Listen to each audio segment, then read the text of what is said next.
Oke sob, saat kalian hendak merangkai perangkat kompor gas, baik perangkat kompor gas yang baru ataupun yang lama, maka tugas utama kalian adalah menyambungkan kompor gas ke regulator dengan menggunakan selang. Oke, benar ya? Nah, ada satu benda atau komponen yang sebenarnya adalah tambahan, tapi jadi wajib harus ada dan harus dipakai untuk memperkuat ikatan selang ke regulator atau ke kompor gas, yang apabila jika tidak menggunakan komponen ini maka sudah dapat dipastikan ikatan selang ke regulator atau ke kompor gas itu tidak akan sempurna dan tidak akan kuat. Nah, apakah komponen tambahan tersebut? Komponen tambahan tersebut adalah yang namanya klem.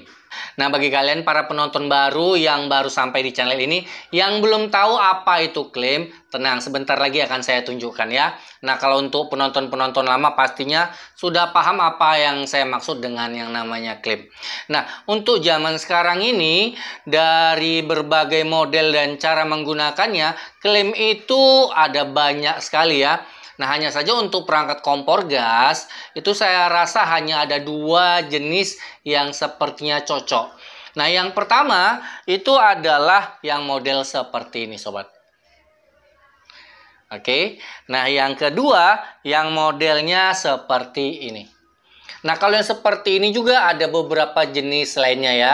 Nah, tapi begini, sebelum saya bahas secara lebih merinci tentang dua jenis klem ini, kemudian klem mana yang cocok untuk kalian pasangkan ke kompor gas kalian, saya akan bahas sesuatu yang juga sangat penting, yaitu berapakah jumlah klem yang bisa kita pasangkan yang direkomendasikan untuk perangkat kompor gas kita.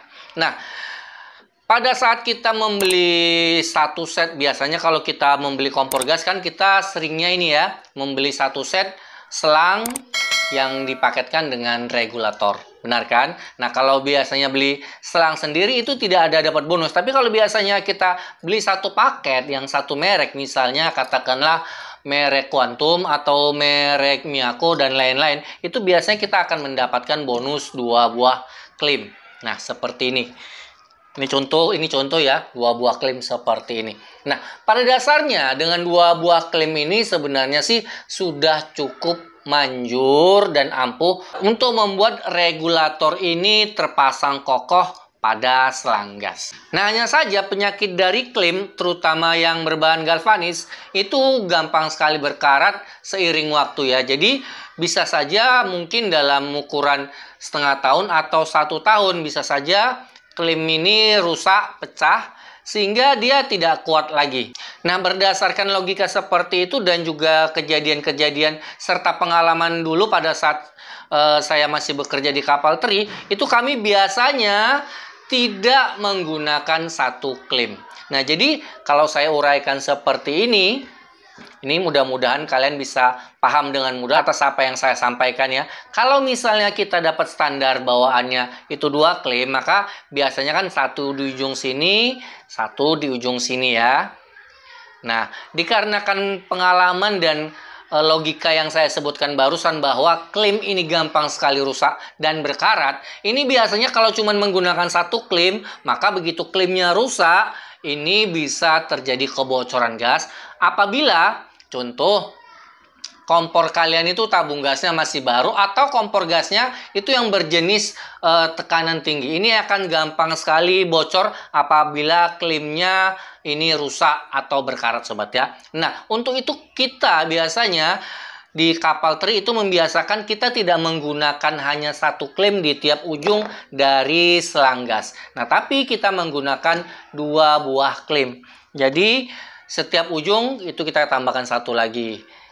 Oke, nah di sini ujung satunya kita tambahkan seperti ini. Nah, seperti ini. Nah, dengan kondisi seperti ini pemasangannya, ini diyakini kalau misalnya ada satu yang bermasalah, ada satu yang pecah, ini masih ada satu lagi klemnya yang menjaga tetap selangnya terikat kuat. Benar kan? Secara logika seperti itu ya.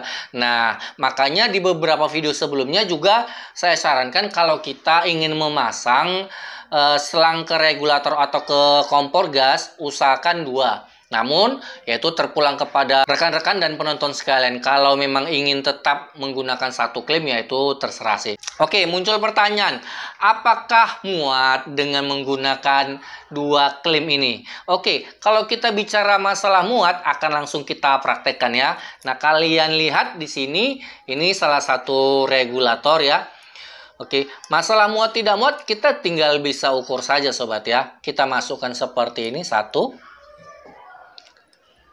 2. Nah, kalian lihat sendiri ya, ternyata masih ada cukup celah ya untuk memasukkan dua buah klaim. Jadi tidak ada masalah kalau kita mau menggunakan dua buah klaim di ujung regulator. Nah, kemudian apakah di kompor juga bisa menggunakan dua buah klaim?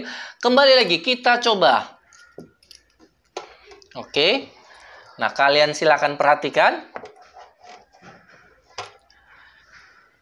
Saya masukkan 1, 2. Nah, masih bisa ya. Jadi kalau untuk kompor gas dan regulator itu tetap mendukung jika menggunakan dua klaim sekaligus di tiap ujung selang gas, sobat. Oke. Nah, sekarang kita akan lanjut membahas masalah jenis-jenis dan bahan baku dari klaim ini ya. Nah, kalau dari bahan baku, setahu saya, bahan baku untuk klaim ini ada 2. Yang pertama itu dari bahan galvanis. Nah, yang kedua, ini dari bahan stainless steel. Ya, galvanis harganya cukup lebih murah, hanya saja resiko kemungkinan berkarat jauh lebih besar dibanding dengan stainless steel. Nah, kemudian kita bahas secara mendetail ya jenis-jenis klaim yang ada di tangan saya ini ya. Nah, kalau yang ini, klaim ini adalah klaim standar yang biasa digunakan untuk selang air dan selang gas ya.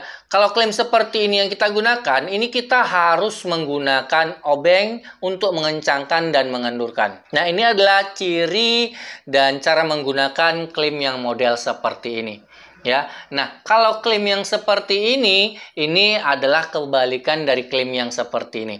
Nah, klaim ini dikarenakan dia punya kupingan, ini kita tidak perlu menggunakan obeng. Jadi cukup kita putar seperti ini untuk mengendurkan atau seperti ini untuk mengencangkan. Nah, jadi dalam penggunaan klaim yang ini lebih mudah digunakan ketimbang klaim yang ini. Nah, hanya saja dikarenakan ini punya kemudahan, harga jualnya juga pasti ini lebih mahal dibanding yang ini, sobat. Nah, seperti saya sebutkan tadi, kalau klaim yang bisa diputar menggunakan tangan ini ada beberapa jenis lagi ya. Silakan kalian lihat ini gambarnya ya. Nah, sekarang muncul pertanyaan. Dari dua jenis klaim ini, yang manakah yang cocok untuk kalian pakai? Nah, kalau seperti itu pertanyaannya, maka jawaban yang paling enak adalah seperti apa kompor gas kalian itu kalian pakai dan akan kalian gunakan. Nah, kalau untuk saya yang hobi bongkar pasang kompor gas, atau untuk teman-teman yang memang punya usaha dagang di mana hampir setiap saat itu kompornya selalu dipindah-pindah tempat, ya, atau selalu ditukar antara regulator dan kompor gasnya, maka saran saya yang paling cocok kalian gunakan adalah klaim yang seperti ini. Jadi kalian tidak perlu lagi repot-repot mencari obeng hanya untuk membuka klaim dan melepaskan selang dari regulator atau dari kompor gas. Oke? Karena kalau kalian pasang klaim yang seperti ini, nantinya kalian akan kesusahan di mana kalau tidak ada obeng, kalian tidak bisa membongkar perangkat kompor gas kalian. Jadi kalau kami yang punya kompor gas tetap bang tidak pernah dipindah, cocoknya pakai klaim yang ini ya? Ya, benar sekali. Kalian bisa menggunakan klaim seperti ini. Lalu pertanyaannya, apakah tidak boleh menggunakan klaim yang seperti ini? Nah, jawabannya boleh saja kalian menggunakan klaim yang seperti ini. Boleh. Nah, tapi menurut hemat saya, kalian menggunakan klaim yang seperti ini adalah sebuah nilai yang namanya mubazir. Karena untuk apa kalian menggunakan klaim yang bisa dibongkar pasang dengan tangan, tapi kompornya tetap di situ saja, tidak pernah dibongkar, tidak pernah dipindahkan. Jadi nggak ada guna kan? Benar kan sobat? Nah, ini bukan cuman masalah nilai gengsi, tapi lebih dititik beratkan kepada kegunaannya. Oke, bagi kalian yang ingin menyaksikan video-video saya yang lainnya, silahkan kalian klik saja sampul-sampul video yang ada di sini, dan di sini. Nah, bagi kalian yang belum subscribe, silahkan sentuh saja wajah saya yang ada di sini. Karena saya akan terus mengupload video-video yang berkaitan dengan kompor gas yang pastinya bermanfaat untuk kita semua. Nah, mudah-mudahan video ini bisa berguna bagi kita semua. Jumpa lagi kita di video berikutnya. Wassalam. Nah, jadi intinya kalau manapun yang kalian pilih terserah. Tapi kalau kalian tidak ingin mubazir karena kompornya hanya diletakkan di satu tempat, silahkan kalian pilih yang ini.